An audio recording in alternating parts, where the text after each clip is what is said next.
Hello everyone, welcome to the Panchsheel academy.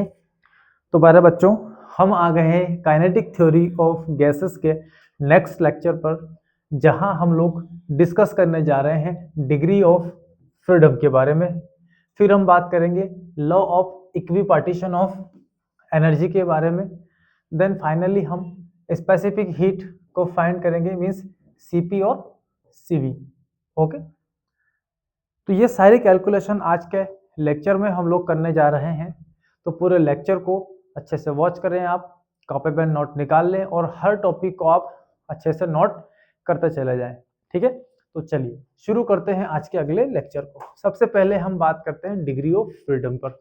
ठीक है, तो बच्चों फ्रीडम का मतलब होता है, क्योंकि हम यहाँ पढ़ रहे हैं काइनेटिक थ्योरी किसकी, गैसेस या गैस के मॉलिक्यूल्स।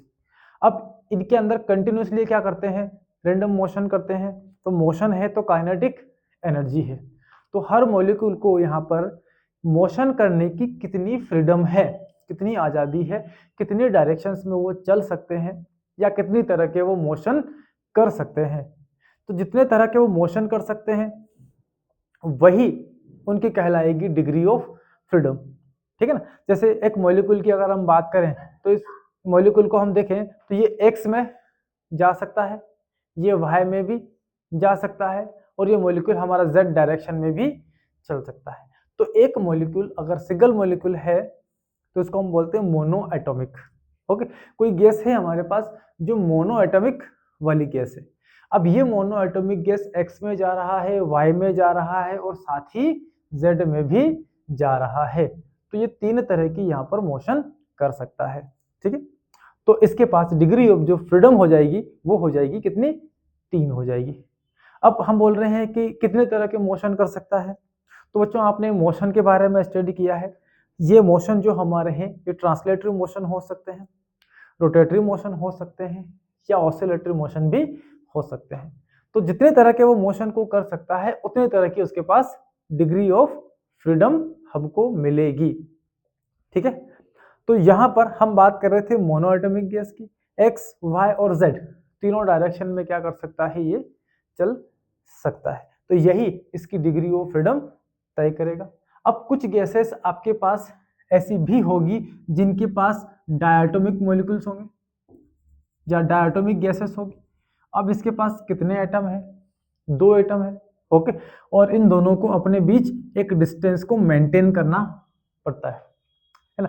ऐसे हमारे जो गैसेस है वो मोनो हो सकती है, डायटोमिक हो सकती है, ट्रायटोमिक हो सकती है, या उससे ज्यादा एटम वाली गैसेस भी हो सकती है। तो बेसिकली हमारे सिलेबस में डाई, मोनो और ट्रायटोमिक गैसेस तक है। तो हम ट्रायटोमिक गैसेस तक की डिग्री ऑफ फ्रीडम को यहाँ से कैलकुलेट करने वाले हैं। ठीक है, तो उसके आगे हम कुछ फॉर्मूला मेथड अप्लाई करते हैं और उसकी हेल्प से हम डिग्री ऑफ फ्रीडम को फाइंड कर सकते हैं।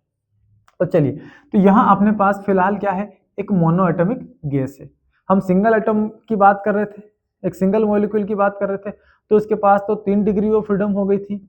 ये एक्स में जा सकता है, ये वाई में जा सकता है और ये जेड में भी चल सकता है। तो जितनी तरह की मोशन ये कर सकता है उतनी इसके पास क्या हो जाती है, डिग्री ऑफ फ्रीडम हो जाती है। अब इसको देखो जरा, ये डायटोमिक गैस है। ठीक है, अब डायटोमिक गैस है तो ये मान लीजिए आपके पास कोई डायटोमिक गैस है, एक यहाँ है, दूसरा आइटम यहाँ पर है। अब इसको देखें हम तो ये हमारे जो एक्स एक्सिस है, मान लीजिए ये वाला एक्स एक्सिस है, तो ये एक्स एक्सिस पर चल सकता है, यहाँ मोशन कर सकता है। वाई की बात करते हैं तो ये मॉलिक्यूल वाई एक्सिस पर इस तरह से चल सकता है। जेड की बात करें तो इस जेड पर भी ऐसे चल सकता है। तो हमारा ये जो डायटोमिक मॉलिक्यूल है ये एक्स में जा रहा है, वाई में जा रहा है और साथ ही जेड में भी चल सकता है। तो 3 तरह की ये ट्रांसलेटरी मोशन यहाँ पर कर सकता है। क्लियर है सभी को? 3 तरह की डिग्री तो यहाँ से इसके हमें मिल जाती है। तो 3 डिग्री तो ट्रांसलेटरी मोशन की वजह से इसके पास आ चुकी है। बाकी देखते हैं। तो हमने क्या किया, इसको लिया हम डायटोमिक गैस को, और मान लीजिए आपके पास ये वाली जेड एक्सिस है, एक्स पर रखा हुआ है, तो हमने इसको जेड एक्सिस के अबाउट ऐसे घुमाया। तो ये एक रोटेटरी मोशन हो गया इसका, एक मोशन ये कर सकता है। दूसरा वाई एक्सिस की बात करें तो वाई एक्सिस के अबाउट हम इसको ऐसे ये वाई एक्सिस है, और इसको ऐसे हम यहाँ रोटेट करा सकते हैं, तो ये भी कर सकता है। ठीक है, क्लियर है। तो जेड एक्सिस के अबाउट चला गया, वाई एक्सिस के अबाउट चला गया। अब बताओ मुझे एक्स एक्सिस के अबाउट घुमाओ इसे, कर सकते हैं क्या आप एक्स एक्सिस के अबाउट इसका रोटेशन? नहीं कर सकते, आपको फील ही नहीं होगा, ये घूम रहा है यहाँ पर। ठीक है, तो जो रोटेशन है एक्स एक्सिस के अबाउट वो ये नहीं कर सकता। तो रोटेशन में इसके पास कितनी मोशन है? दो तरह की। इसको आप वाई के अबाउट घुमा लो और इसको आप जेड के अबाउट घुमा लो। तो इस तरह से ये दो तरह की रोटेशनल मोशन कर सकता है।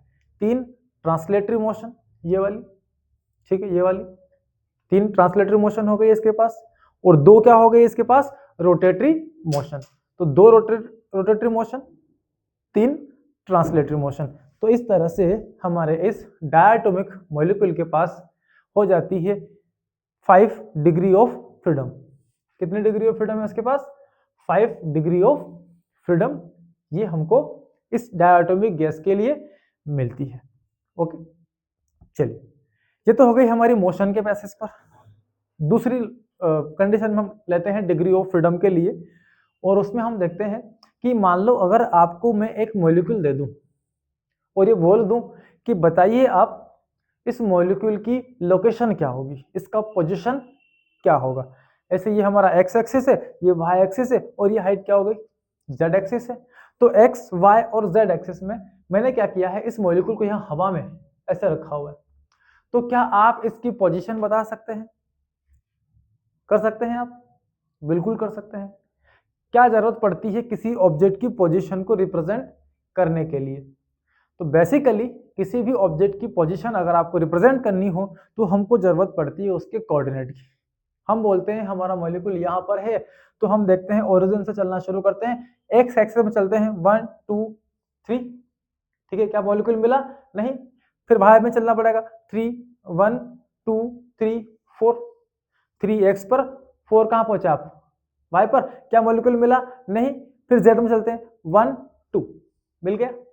तो x पर 3, y पर 4 और z में 2। तो इसके जो कोऑर्डिनेट हो गए हमारे 3 4 2। आप इसको फॉलो करो, आपको ये मॉलिक्यूल का पोजीशन गिवन कर देगा। तो किसी भी मॉलिक्यूल की पोजीशन को स्पेसिफाई करने के लिए हमको तीन कोऑर्डिनेट की जरूरत पड़ती है, एक्स वाई एंड जेड। तो एक मॉलिक्यूल को पोजीशन, उसकी लोकेशन को स्पेसिफाई करने के लिए जितने भी कोऑर्डिनेट की आपको जरूरत लगती है वो कहलाती है उसकी डिग्री ऑफ फ्रीडम। पहला हमने मोशन के बेस पे बात कर ली है, दूसरा हमने किस पर बात की है? उनके कोऑर्डिनेट के बेसिस पर, कितने कोऑर्डिनेट से हम इसके पोजीशन को एक्सप्लेन कर सकते हैं, तो उतनी ही क्या हो जाएगी उसकी डिग्री ऑफ फ्रीडम हो जाएगी। एक मोनो एटॉमिक गैस के पास उसके मॉलिक्यूल की पोजीशन को रिप्रेजेंट करने के लिए आपको कम से कम 3 कोऑर्डिनेट लगेंगे। तो बेसिकली मोनो एटॉमिक गैस के पास कितनी डिग्री ऑफ फ्रीडम हो जाती है? 3 डिग्री ऑफ फ्रीडम हो जाएगी। ठीक है, चलिए डायटोमिक पर आते हैं हम लोग। डायटोमिक गैसेस हमारे पास ये रही, हमने इस मॉलिक्यूल की बात की, तो इसके पोजीशन को स्पेसिफाई करने के लिए हमको 3 कोऑर्डिनेट की जरूरत पड़ेगी। तो इसकी डिग्री ऑफ फ्रीडम कितनी हो जाएगी? 3 हो जाती है। ठीक है ना। इसको देखें हम, तो अगर हम इसको देखें यहाँ पर, तो अब इसकी जो पोजीशन है, जो हम यहाँ पर एक्सप्लेन करने वाले हैं इसका लोकेशन, तो उसके बेसिस पर हम इसको शो कर सकते हैं ओनली 2 कोऑर्डिनेट्स। कोई एक कोऑर्डिनेट होगा जो इसका नहीं बदलेगा, इसकी अपनी क्या है, एक मजबूरी है। कौन सी मजबूरी है? जो दो एटम है, इन दोनों के बीच में आपको एक इंटर एटॉमिक डिस्टेंस दिख रहा है। मान लो ये ऑक्सीजन है, तो ऑक्सीजन के इन दोनों एटम के बीच में एक पर्टिकुलर डिस्टेंस होगा। तो ये मॉलिक्यूल अपनी इस पर्टिकुलर डिस्टेंस को चेंज नहीं कर सकता है।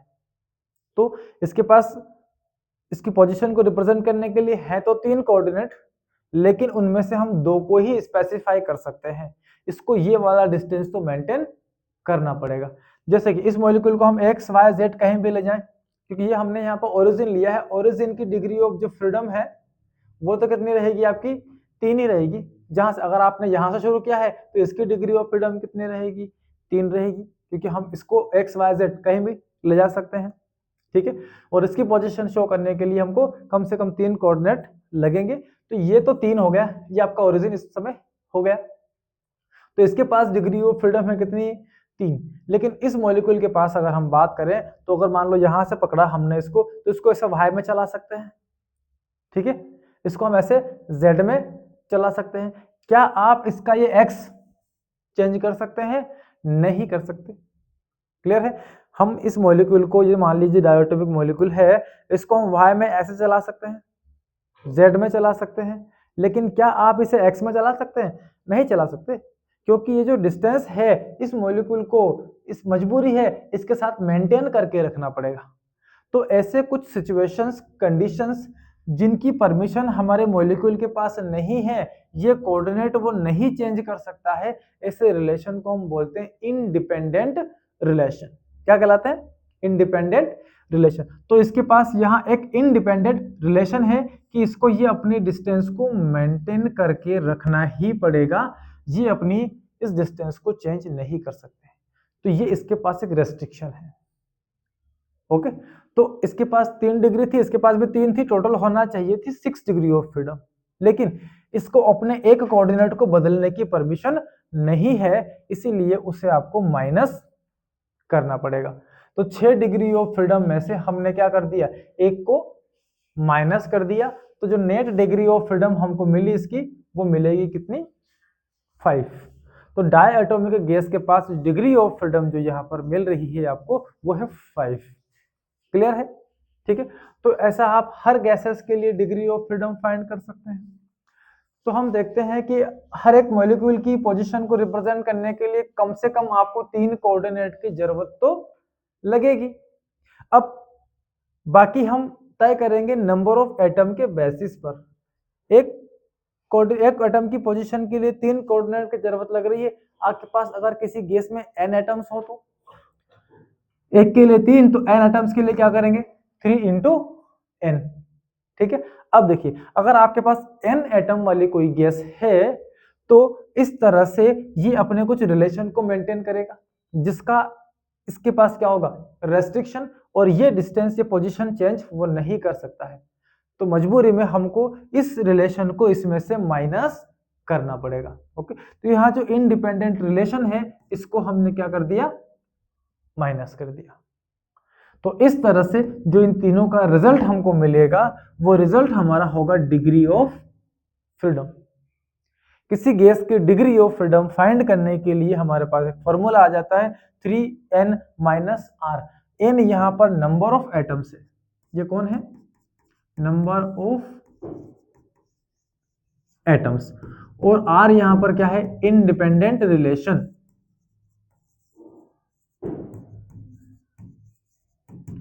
इंडिपेंडेंट रिलेशंस, ये मिलाकर क्या बनेगा, उस गैस के मॉलिक्यूल की डिग्री ऑफ फ्रीडम यहाँ पर हम तय कर सकते हैं।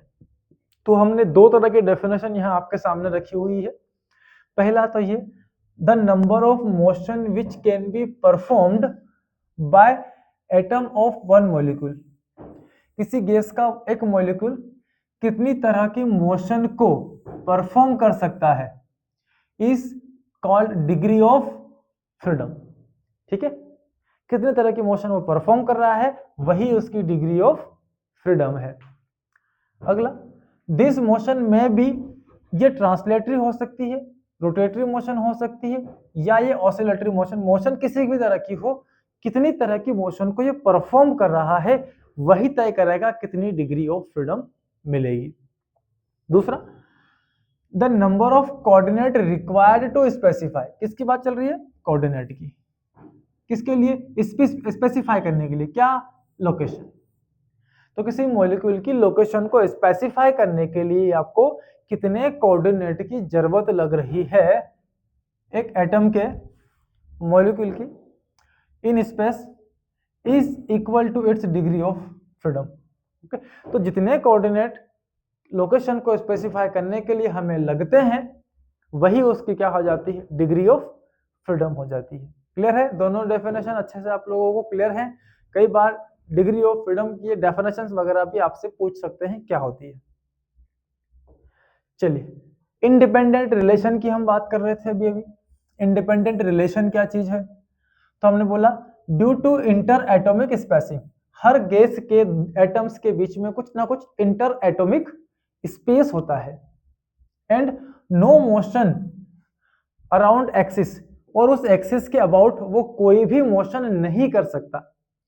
There may be certain restrictions, कुछ ना कुछ उसके पास क्या होते हैं? रेस्ट्रिक्शंस होते हैं, मजबूरियां होती है एटम के मॉलिक्यूल्स की, मॉलिक्यूल के एटम्स की, फॉर अ पर्टिकुलर मोशन, एक पर्टिकुलर मोशन के लिए, कॉल्ड इंडिपेंडेंट रिलेशन। तो ऐसे कंडीशंस को हम बोलते हैं इंडिपेंडेंट रिलेशन। ओके, हमने क्या लिया? एक मॉलिक्यूल लिया। If a molecule has n number of atoms R relations, then its degree of freedom. अभी ये फॉर्मूला हमने बनाया, F equal to 3n minus R. तो इस तरह से इस फॉर्मूले से हम किसी भी गैस की डिग्री ऑफ फ्रीडम को फाइंड कर सकते हैं। F यहाँ पर बताएगा कितनी डिग्री ऑफ फ्रीडम आपको उस गैस की मिलने वाली है। Is it clear? तो फॉर्मूला अच्छे से आप डाल लें अपने दिमाग में, क्योंकि हम सारी चीजें इसी फॉर्मूले के बेस पर सॉल्व करने वाले हैं। डिग्री ऑफ फ्रीडम का फॉर्मूला 3n माइनस आर। 3 एक कांस्टेंट नंबर है, n नंबर ऑफ एटम्स है, और r यहां पर क्या है? रिलेशन। चल नेक्स्ट हम आगे बढ़ते हैं और फाइंड करते हैं degree of freedom for mono atomic gas. हमारे पास कुछ मोनो एटॉमिक गैस जैसे हीलियम हो गया, नियॉन, आर्गन, क्रिप्टॉन, जिनॉन, ये सब क्या है? हमारी मोनो एटॉमिक गैसेस है। इन मोनो एटॉमिक गैसेस की डिग्री ऑफ फ्रीडम हम फाइंड करते हैं। क्लियर है? तो F is equal to formula है 3n माइनस आर। अब 3 तो कांस्टेंट है, number of atom, mono atomic gas है तो सिंगल एटम होगा, तो इनटू क्या कर देंगे? 1 माइनस रिलेशन। अब एक अकेले एटम को किसी के साथ कोई रिलेशन मेंटेन तो करना ही नहीं है ना? तो ये रिलेशन है ही नहीं, यहाँ पर जीरो हो जाते हैं। ये डिग्री ऑफ फ्रीडम हो जाती है यहाँ पर हमारी मोनो एटॉमिक गैस की 3। ओके, और 3 ही मोशन वो मोनो एटॉमिक गैस कर सकती है। Next, degree of freedom for diatomic gas. Diatomic H2, N2, O2, Cl2, ये 2 एटम वाली गैस है। So degree of freedom for diatomic 3 into number of atom कितने हैं? 2 है, माइनस रिलेशन कितने मेंटेन करने हैं इनको? एक रिलेशन मेंटेन करना है। 2 एटम के बीच क्या होगा? एक ही रिलेशन हो सकता है, इज इक्वल टू, तो ये 6 माइनस 1 इज इक्वल टू 5। 5 तरह की मोशन कर सकता है, 5 तरह के कोऑर्डिनेट से हम इसको स्पेसिफाई कर सकते हैं। तो इस तरह से ये क्या हो जाती है? हमारी डिग्री ऑफ फ्रीडम 5 हो जाएगी। ओके, नेक्स्ट है degree of freedom for triatomic linear gas. Triatomic और लीनियर है ना? अब देखना यहाँ पे 3 एटम वाली गैस आ चुकी है आपके पास, तो 3 एटम के रिलेशन 2 तरह से हो सकते हैं। एक लीनियर रिलेशन मिलेगा आपको, और दूसरा मिलेगा आपको नॉन लीनियर रिलेशन। जैसे CO2 की बात करें, तो CO2 गैस जो हमारी है, ये ऑक्सीजन और ये ऑक्सीजन तीनों एक ही लाइन में अरेंज है, इसे हम बोलते हैं लीनियर गैस। ओके, और लीनियर में जो रिलेशन हम इसको मेंटेन करना है वो कितने हैं? 2, एक इधर और एक यहाँ पर। तो इसे 2 रिलेशन क्या करने रहते हैं? मेंटेन करना रहते हैं। वैसे ही बेरियम क्लोराइड के लिए भी यही लीनियर रिलेशन अपनों को मिलेंगे। तो देखिए degree of freedom diatomic gas का कितना? तो 3, सॉरी ट्राइएटोमिक। अब ट्राई है तो 3 एटम होंगे, 3 एटम है तो 3 से मल्टीप्लाई करना पड़ेगा, माइनस लीनियर के लिए एक रिलेशन और एक ये 2 रिलेशन, तो 2 को माइनस कर देते हैं, तो 9 minus 2 is equal to 7 relation हमको यहाँ पर मिलेंगे। तो इस ट्राई एटॉमिक लीनियर गैस का जो डिग्री ऑफ फ्रीडम है वो कितना मिल जाता है आपको? 7 मिल जाता है। क्लियर है सभी को? क्लियर है तो कमेंट में अपना आंसर जरूर लिख के आप सेंड करें। हमें भी आप लोगों से उम्मीद रहती है कि कुछ रिस्पॉन्स यहाँ से मिलेगा, तो उसके बेसिस पे हम आपके लिए कुछ और नई चीजें लेकर आएंगे, जिससे आपकी जो एजुकेशन लेवल है वो और ज्यादा अच्छे से कंप्लीट हो सके। चलिए चलते हैं अगला, try atomic non linear gas लेते हैं। नॉन लीनियर जैसे H2O की बात करें तो ये ऑक्सीजन है, ये H है, ये H है। अब इनके बीच कितने रिलेशन होंगे? 3 रिलेशन, इस H का इस O के साथ, इस H का ऑक्सीजन के साथ, और दोनों H का आपस में भी रिलेशन है। तो यहाँ पर 1 2 3 इसको अपने 3 रिलेशन को क्या करना पड़ेगा? मेंटेन करना पड़ेगा। वैसे ही नाइट्रोजन के साथ NH3 1 2 3, ये हाइड्रोजन, ये हाइड्रोजन, ये हाइड्रोजन, इसको भी अपने कितने रिलेशन मेंटेन करने हैं? 3 रिलेशन। तो degree of freedom for triatomic non linear 3 into 3 minus relation कितने हैं? यहाँ पर रिलेशन है हमारे 3। ठीक है, 1 2 3 1 2 3, 3 रिलेशन मेंटेन करनी है। 3 3 9 minus 6, sorry 9 minus 3 equal to 6, सीधा आंसर आता है। तो degree of freedom for non linear triatomic gas कितनी हो जाती है? 6 हो जाती है। ओके, तो ये सभी गैसेस के लिए हमने क्या कैलकुलेट कर ली है यहाँ पर? Degree of freedom. डन। चलिए बढ़ते हैं आगे और आते हैं एक बहुत ही मजेदार लॉ की तरफ चलते हैं हम लोग, और वो है law of equipartition of energy. Equipartition मतलब इक्वल इक्वल पार्ट में बांट दे, ऐसा लॉ, उस लॉ को हम बोलते हैं लॉ ऑफ इक्विपार्टीशन। क्या बांट रहे हैं आप? तो हम बच्चों यहाँ पर एक मॉलिक्यूल के पास कितनी एनर्जी होती है उसको डिस्ट्रीब्यूट करने जा रहे हैं। तो ये एनर्जी को डिस्ट्रीब्यूट करने का एक लॉ हो जाता है जो कहता है जब भी हम एनर्जी को बांटेंगे वो इक्वल इक्वल पार्ट में क्या कर देंगे? हम डिस्ट्रीब्यूट कर देंगे। अब ये कहाँ डिस्ट्रीब्यूट करनी है हमको? तो अभी अभी हमने क्या पढ़ा है? डिग्री ऑफ फ्रीडम को पढ़ा है। तो हर डिग्री में हमको एनर्जी बांटनी है। यहाँ पर जितनी एनर्जी मॉलिक्यूल के पास है हर डिग्री को इक्वल इक्वल एनर्जी हमें सप्लाई करनी है। और पिछली क्लास में हम फाइंड कर चुके हैं कि एक मॉलिक्यूल के पास कितनी एनर्जी होती है। तो according to this law the energy content in a gas molecule is equally divided in each degree of freedom. जितनी एनर्जी एक मॉलिक्यूल के पास होगी हर डिग्री में वो इक्वल इक्वल अमाउंट में ही क्या होती है? डिस्ट्रीब्यूट होती है। जैसे हम बात करते हैं एनर्जी ऑफ वन मॉलिक्यूल,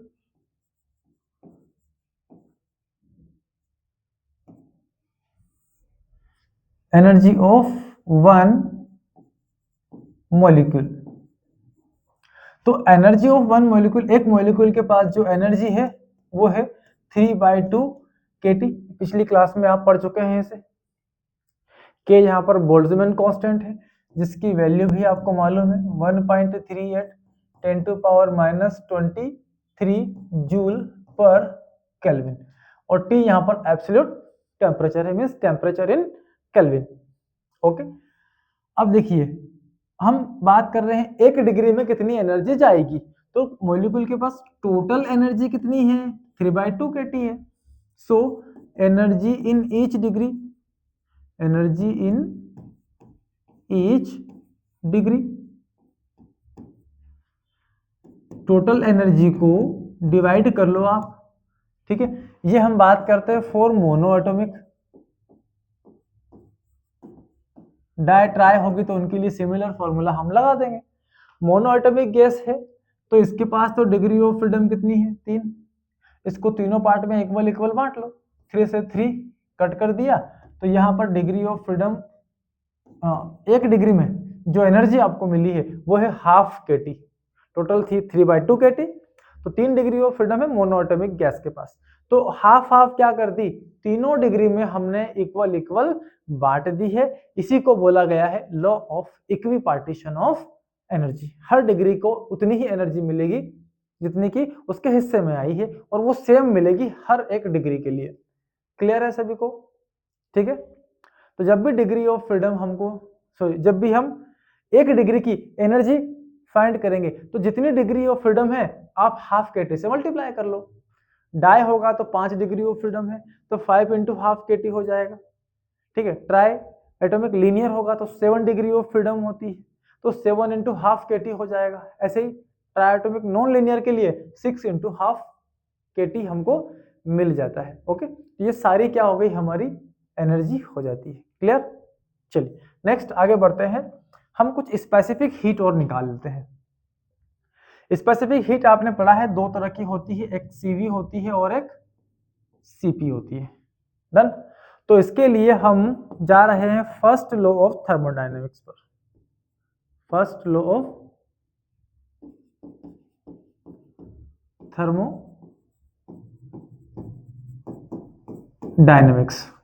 तो फर्स्ट लॉ ऑफ थर्मोडायनेमिक्स कहता है given amount of energy is equal to change in internal energy plus work done. Okay, ये जो डी क्यू है ये गिवन अमाउंट है एनर्जी का, तो इसको तो लिखा हमने M C del T is equal to internal energy plus work को हमने लिख लिया pressure into change in volume. Okay, अब बात करते हैं हम पहले स्पेसिफिक हीट सीवी की बात करते हैं। सीवी कितना होगा? So specific heat at constant volume. एक कांस्टेंट वॉल्यूम पर स्पेसिफिक हीट होगा हमारा सीवी। कांस्टेंट वॉल्यूम पर स्पेसिफिक हीट जो है वो कितना है? सीवी। मतलब वॉल्यूम को कांस्टेंट कर दें तो 1 मोल गैस के टेम्परेचर को हम 1 डिग्री बढ़ाएं तो कितनी हीट लगेगी? हमारे पास गैस का मास हो गया 1 मोल, टेम्परेचर को बढ़ाना है हमें dt is equal to 1 degree Celsius, और वॉल्यूम को चेंज पूरी तरीके से कांस्टेंट रखना है। मतलब चेंज इन वॉल्यूम कितना आना चाहिए? 0। चेंज इन वॉल्यूम अगर 0 है ये क्वांटिटी 0 हो जाएगी। यहाँ रख दो वैल्यू सारी की सारी, m की जगह 1 तो ये 1 इंटू सी की जगह हमारा क्या हो जाएगा? cv हो जाएगा। स्पेसिफिक हीट है कांस्टेंट वॉल्यूम की, तो इसकी प्लेस पर हमने रख दिया cv। Change in temperature 1 degree equal to internal energy du plus ये 0 हो गया, तो cv इज इक्वल टू क्या मिला आपको? एनर्जी। ओके, जितनी हीट सप्लाई करोगे वो इंटरनल एनर्जी को चेंज करेगी। सो cv इज इक्वल टू ये एनर्जी है कितनी? 3/2 kT एक मॉलिक्यूल के पास। ओके, सो 4 ये तो एक एटम की हो गई। अगर ऐसे ही गैस के हमारे पास n एटम्स होंगे तो so 4 n atoms. n atoms के लिए cv is equal to n into half kT। So cv is equal to half अपनी प्लेस पर है, और इस n k को हम लिख सकते हैं कैपिटल R। क्या लिखा हमने? कैपिटल R, और टेम्परेचर का चेंज हमने यहां ले लिया कितना? 1। Okay, so cv is equal to यहां हमको मिल जाता है 1/2 इंटू R, ये मिला cv। तो cp कितना है? तो cp इज इक्वल टू हो जाएगा cv प्लस R ना, cp minus cv is equal to R। आपने पढ़ा होगा ये मेयर्स इक्वेशन है, थर्मोडायनेमिक्स के अंदर हमने ये रिलेशन बनाया है। तो जो हाफ इंटू आर cv है उसमें आप एक r को और ऐड कर लें तो ये हो जाएगा कितना हमारा? Half plus 1 3/2 r। तो ये हमारी क्या हो गई? Specific heat at constant pressure. cp जो है वो स्पेसिफिक हीट है कांस्टेंट प्रेशर की, तो वो हो जाएगी कितना? 3/2 r। क्लियर है? मतलब आपको जब जब cv मिले उसमें r को प्लस कर लेना है, आपको रिजल्ट यहाँ पर मिल जाएंगे। क्लियर है सभी को?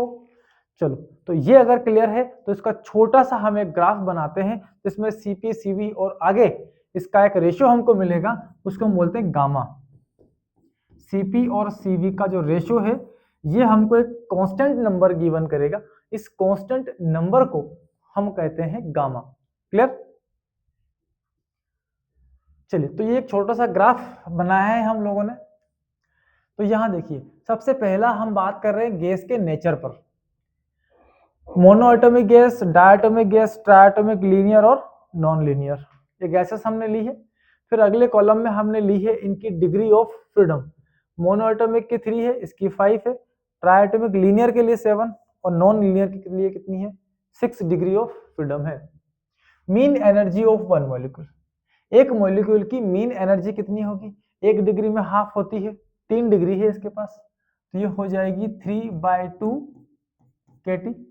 यहाँ एनर्जी हो जाएगी 5/2 kT, यहाँ हो जाएगी 7/2 kT, और यहाँ हो जाएगी 6/2 kT इक्वल टू ये हो जाएगा 3 kT। ओके, CV तो F/2 इंटू आर कर लो आप, डिग्री ऑफ फ्रीडम जितनी है उसमें बाय 2 करो और आर से मल्टीप्लाई कर लेते हैं। तो 3 डिग्री है इसके पास, तो 3/2 इंटू आर, यहाँ 5 डिग्री है तो 5/2 इंटू आर, ये 7/2 इंटू आर, और लास्ट यहाँ पर बचा हमारे पास 6 है डिग्री इसकी, तो 6/2 इंटू आर। ओके, तो ये कैंसिल करेंगे इससे, तो 3 हो जाएगा, ये हो गया हमारा 3R। क्लियर? अब CP, तो वैसे तो जो CV आया है उसमें एक बार R को और प्लस कर लो, आपको आगे के रिजल्ट मिल जाएंगे, और नहीं तो यहाँ से सॉल्व कर लो। 3 डिग्री थी इसके पास, 3/2 + 1 कितना हो गया 5/2, तो 3/2 में 1 और बढ़ा रहा हूं मैं, 5/2R।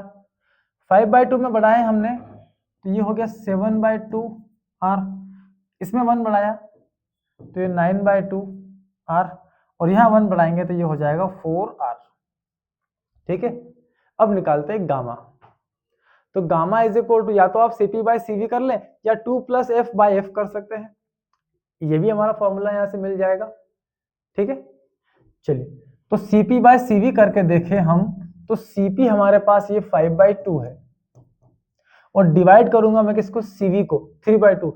जब इसके डिवाइड में 3/2 करूंगा तो इसको रिवर्स कर लो, तो ये हो जाएगा 2/3, 2 से 2 कैंसिल हो गया, 5 में 3 से डिवाइड करो तो 5 1 जा 5, 2 बच रहे हैं 20 हो गया, पॉइंट लगाया तो ये जाएगा 6 टाइम, अभी 2 बच रहे हैं, फिर चला जाएगा 6 टाइम, 6 चलते रहेगा, तो इसकी वैल्यू अप्रोक्सीमेट 1.67 आप ले सकते हैं। क्लियर है? चलिए अगला, इस 7/2 को 5/2 से डिवाइड कर लें, तो 7/2 को 5/2 मीन्स 2/5, उल्टा कर दो इसको, यहाँ से 2 से 2 कैंसिल, 7 में 5 से डिवाइड करते हैं तो 5 1 जा 5, और बच रहे हैं 2, 20 हो गए, तो ये 0.4 हो गया, पॉइंट लगने से 20 हो जाएगा, 5 से डिवाइड करोगे तो 4 आ जाएगा। और यहाँ पर 9/2 को डिवाइड करेंगे हम किससे, 7/2 से, तो ये हो जाएगा 2/7, 2 से 2 कैंसिल, 9 में 7 का डिवाइड करें हम तो 7 1 जा 7, 2 बच रहे हैं यहाँ से। ठीक है, तो 7 पॉइंट लगाया 20 होगा, 7 2 जा 14, बच रहे हैं 6, तो लगभग 8 बार और चले जाएगा, 60 हो गया। ओके, तो 1.28, और लास्ट 4, अच्छा यहाँ पर R सब कैंसिल हो चुके हैं ना, ये R रखेंगे हम यहाँ, तो बाय में R आएगा, R से R कैंसिल, इसीलिए मैंने 5/2 से 3/2 को ही डिवाइड किया है, तो कंफ्यूज ना हो। जैसे मान लो यहाँ पर 4R/3R, तो ये R तो वैसे ही कट रहा है, 4/3 इक्वल टू बच जाएगा 1.33। तो ये था रेशियो, जो कि एक कांस्टेंट नंबर आपको यहाँ से मिलता है, इसी को हम बोलते हैं गामा। डन। तो ये था हमारा डिग्री ऑफ फ्रीडम, और उससे रिलेटेड हमारे छोटे छोटे कुछ बेसिक कॉन्सेप्ट। तो सारा जो हमारा काइनेटिक थ्योरी ऑफ गैसेस है, उससे रिलेटेड डिग्री ऑफ फ्रीडम का जितना भी पार्ट था वो हम पूरी तरीके से कंप्लीट कर चुके हैं।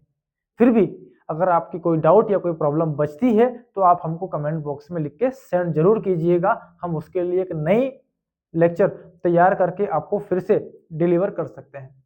ठीक है, डिग्री ऑफ फ्रीडम की बात की हमने, घूमने की आजादी, मोशन करने की आजादी, फिर हमने बात की इंडिपेंडेंट रिलेशंस की, तो वो हमने देख लिए हैं। फिर हमने अलग अलग गैसेस की डिग्री ऑफ फ्रीडम भी फाइंड कर ली है। देन लॉ ऑफ इक्विपार्टीशन हमने स्टडी किया है, स्पेसिफिक हीट भी हमने कैलकुलेट की है, और फाइनली हमने इस ग्राफ पर स्टडी की है सारी। तो इस तरह से ये डिग्री ऑफ फ्रीडम का जो पार्ट है हमारा यहाँ से पूरी तरीके से खत्म हो जाता है। और भी कुछ बेसिक नई टॉपिक आपके पास आ रहे हो जिनमें आपकी कोई प्रॉब्लम क्रिएट हो रही हो, तो वो हमें आप कमेंट बॉक्स में सजेस्ट कर सकते हैं। आज के लेक्चर में हम लोग इतनी ही डिस्कस करेंगे। ठीक है बच्चों, मिलते हैं अगले एक नए लेक्चर में एक नई एनर्जी के साथ। तब तक के लिए पढ़ते रहें और मस्त रहें।